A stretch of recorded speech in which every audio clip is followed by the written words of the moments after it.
मेरठ की रहने वाली एक महिला ने उत्तर प्रदेश के मुख्यमंत्री योगी आदित्यनाथ को एक पत्र लिखा और पत्र लिखने के बाद कहा कि उसका पति उसकी जान का प्यासा बना हुआ है। वो उसे मार देगा, इसलिए मेरी रक्षा की जाए। ये पत्र जाता जरूर है, लेकिन इस पत्र का कोई जवाब नहीं आता, तो वो महिला परेशान होकर फिर मेरठ के एसएसपी के पास एक पत्र लिखती है और उस पत्र में भी वही बात लिखती है जो उसने योगी आदित्यनाथ के लिए लिखी थी। इसके बाद फिर मेरठ के एसएसपी ने इस मामले की अपने स्तर से जो जांच कराई, जांच में ये पता चलता है कि उस महिला के पति से झगड़ा हो जाता है, विवाद हो जाता है और महिला ने जो आरोप लगाए हैं, शायद ऐसा लग रहा है कि पारिवारिक विवाद के चलते कुछ आरोप ज़्यादा बड़े लगा दिए। इसलिए पुलिस ने इस मामले को उतनी गंभीरता से नहीं लिया जितना गंभीरता से लेना चाहिए था। तभी उस महिला से किसी ने कहा कि तुम्हें उत्तर प्रदेश के संभल में एक एएसपी हैं अनुकृति शर्मा, जो आईपीएस ऑफिसर हैं, तुम्हें उनसे मिलना चाहिए, उनसे पूरी बात रखनी चाहिए, वहां से तुम्हें जरूर मदद मिलेगी। मामला मेरठ का था, मदद मांगने के लिए वो संभल पहुंच जाती है।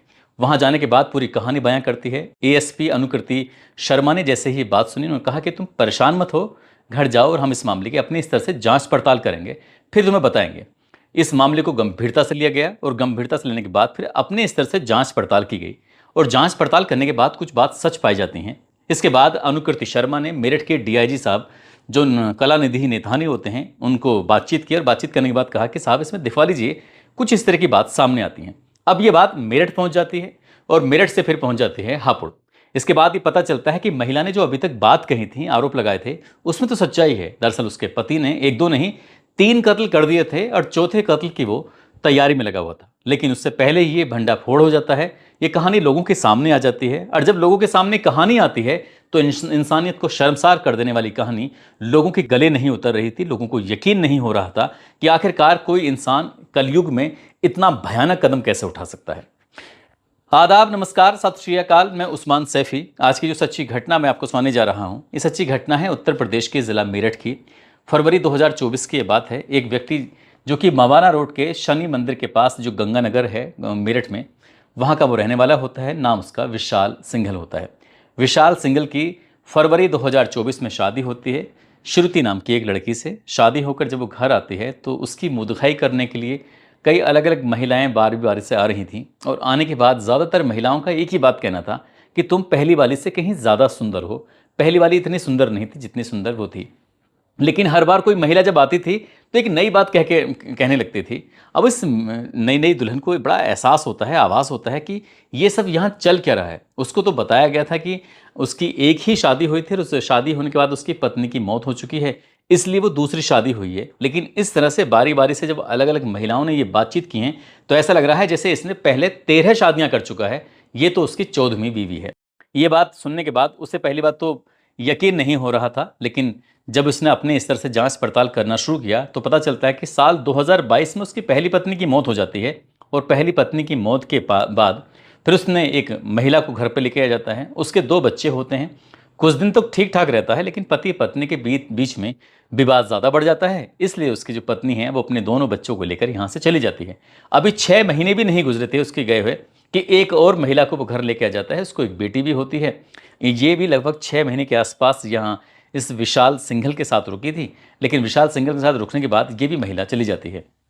तब उसकी ऑफिशियल शादी होती है फरवरी 2024 में, लेकिन महिलाओं ने जिस तरह की बात कही उस हिसाब से उसको बड़ा अजीब लग रहा था। अब ये इसी बात को देखते हुए कि इसका पति ने झूठ बोल कर इससे शादी की है, तो इन दोनों के बीच में मनमुटाव की स्थिति पैदा हो जाती है। गुस्सा भी आने लगता है और कई बार आपस में झगड़े भी होने लगते हैं। जब झगड़े होते थे तो बार बार वो इसी बात को कहती थी। इसी बीच में इसको पता चलता है कि 25 जनवरी 2024 से लेकर 6 फरवरी 2024 के बीच में उसने फॉर्च्यूनर लेजेंडर एक गाड़ी होती है जिसकी कीमत लगभग 50 लाख रुपए के आसपास बताई जाती है।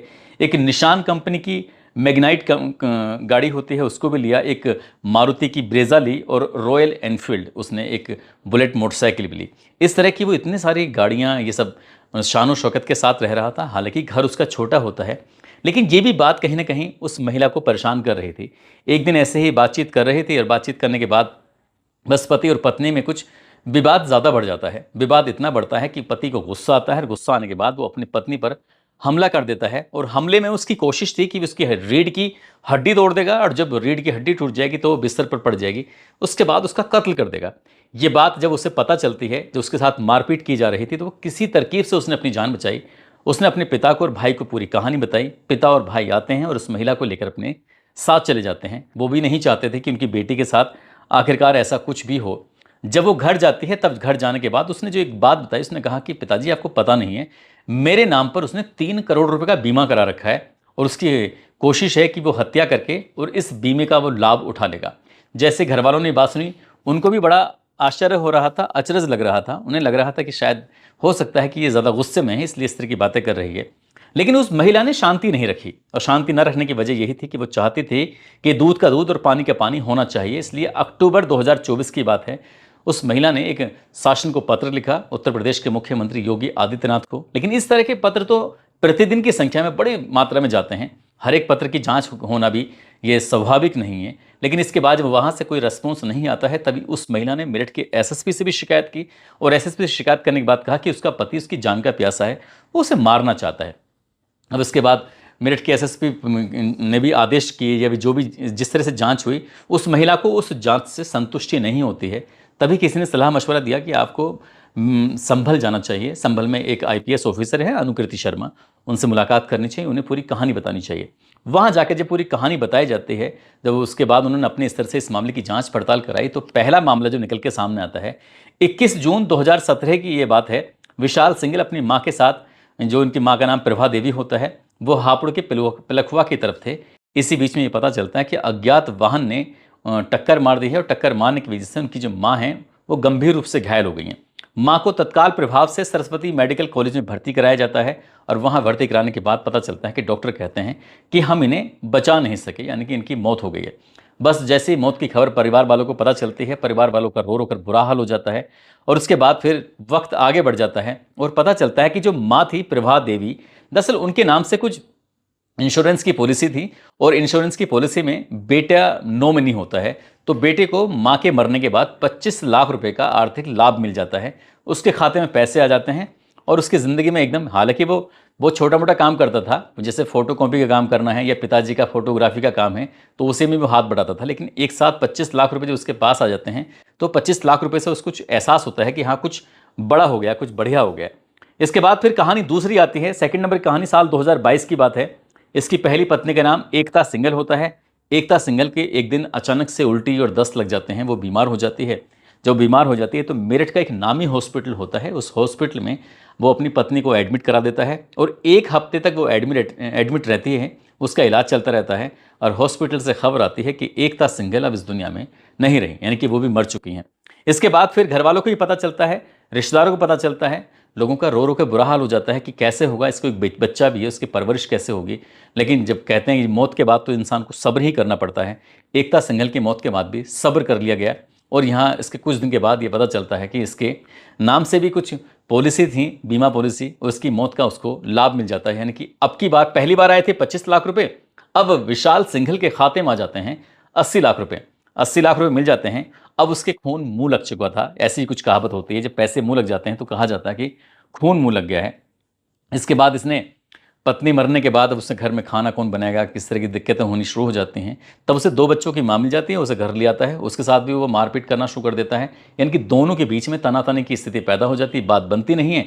वो 6 महीने बाद छोड़ के चली जाती है। फिर दूसरा मौका मिलता है, एक बच्चे की माँ होती है, वो महिला घर पर आती है, वो भी ज़्यादा दिन नहीं टिक पाती, करीब 5-6 महीने के आसपास रुकती है। उसे लगता है कि शायद यहाँ रहेगी तो उसका सही नहीं होगा, वो भी यहाँ से चली जाती है।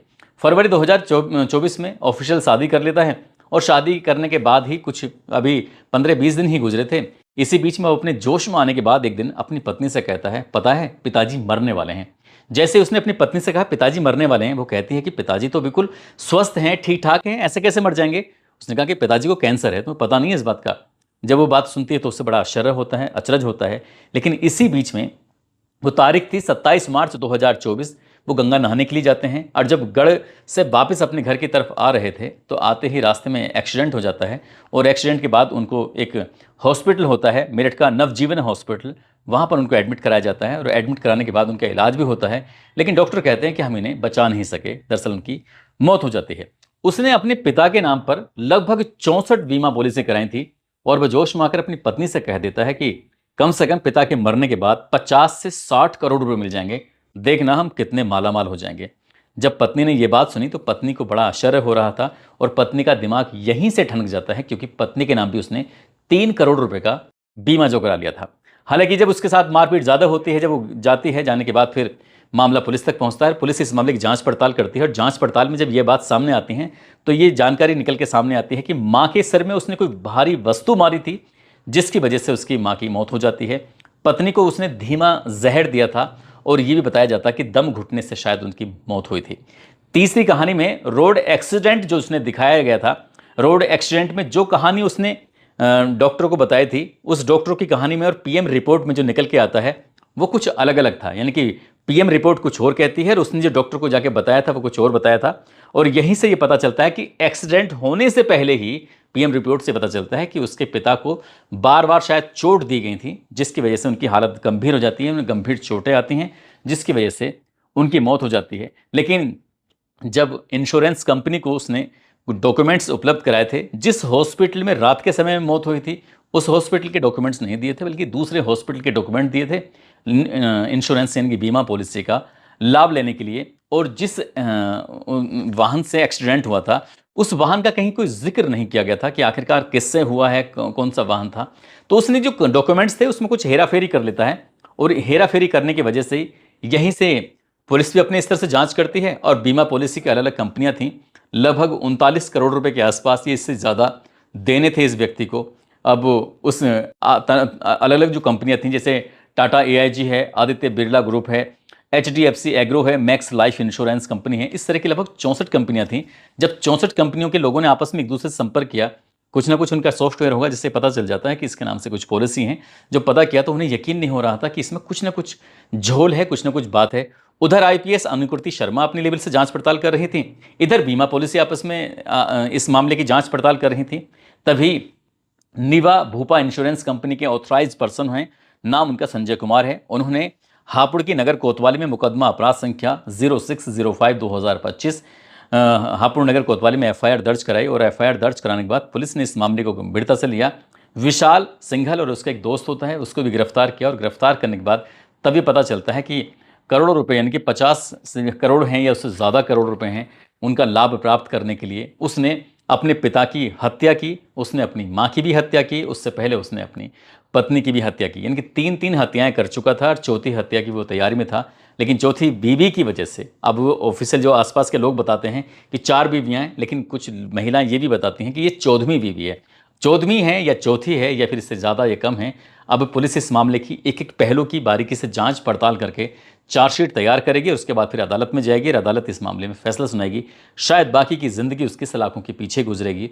दोस्तों, इस पूरे घटनाक्रम को सुनाने का उद्देश्य है किसी को परेशान करना नहीं है, किसी का दिल दुखाना नहीं है, बल्कि आपको जागरूक करना है, आपको सचेत करना है। ये कहा जाता है कि पाप का घड़ा एक ना एक दिन तो भरना ही होता है। इस विशाल सिंघल का भी पाप का जो घड़ा था वो भर चुका था, लेकिन पत्नी की मौत के बाद, माँ की मौत के बाद, पिता की मौत के बाद भरने में थोड़ी देर लगी। और जो एक और पत्नी आती है, उसने अगर सूझबूझ से काम ना लिया होता तो शायद ना जाने और भी कई हत्याएं वो कर सकता था। तो इसलिए सतर्क रहने की ज़रूरत है, जागरूक रहने की ज़रूरत है। और इस कहानी से तो यही तात्पर्य निकलता है कि अपनों पर भी विश्वास करना चाहिए, लेकिन कहीं ना कहीं शक की गुंजाइश रख के भी रखनी चाहिए। जाते जाते प्रयागराज के रहने वाले हैं कुंवर यश प्रताप सिंह और वासु शर्मा हैं, हजरत अली हैं, चेन्नई के रहने वाले तौकीर खान हैं, आज इनका जन्मदिन है। इनको जन्मदिन की ढेरों सारी शुभकामनाएं, बहुत बहुत मुबारकबाद। और कुछ लोगों ने नाम लेने की अपील की है, जिसमें हंसराज गुज्जर, शहनाज, रामपाल सिंह, माजिद खान, मोहम्मद दिलशेर, राहुल शर्मा, भंवर सिंह, कुसुम लता, मोहम्मद जाकिर अहमद, मोहम्मद रिहान, अलाउद्दीन खान, रितेशपुरी गोस्वामी, शाहिद कुंदन, अनुष्का साहू, निशु, सुरभि, अमित पूनिया, शाहरुख खान, मोहम्मद कासिम, ओम प्रकाश गर्ग, शिवराज गुज्जर। आप सब लोग अपना ख्याल रखें, सुरक्षित रहें। जय हिंद, जय भारत।